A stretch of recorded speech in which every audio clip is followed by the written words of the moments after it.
Welcome, here I've got DOOGEE S88 Pro and I'm gonna show you how to use the camera promote at this device. So at first we have to tap on the camera button to open it, and for now we are in the standard photo mode. From here let's go to the left corner to this button.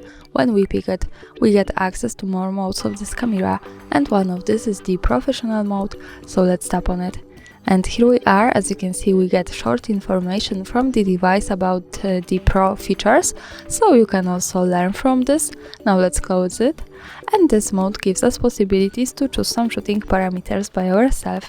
Now let me start with this settings bar. The first one button here gives us access to the slider with the exposure compensation, so we can manage here the light of our picture by going to the right.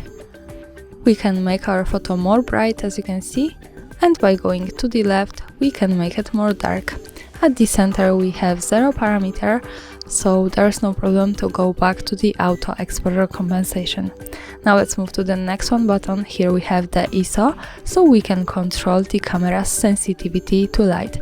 We have another slider and we can make our photo less sensitive from 100 by going to the right, more sensitive to 800.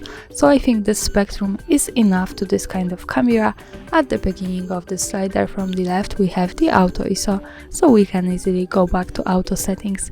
And the last one button here is the white balance, so here we can manage the temperature of our picture. We can pick the light we have in the area where we take a photo, and it changes us the balance between the cold and warm tones of our photo. So we can pick here the cloudy light, then daylight, fluorescent light, and incandescent light. So this is how to change this. And at the beginning, of course, we have the auto settings. Also, we have one extra button at the end of this settings bar.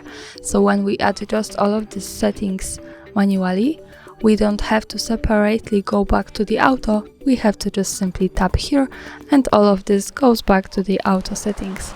Now let me use them to take a picture, so maybe a little bit brighter, the ISO here, and the white balance, maybe incandescent. And to see the photo, let's move to the left to this button. When we pick it, we get quick access to the gallery. And this is how it looks like. Thanks for watching, subscribe our channel and leave the thumbs up.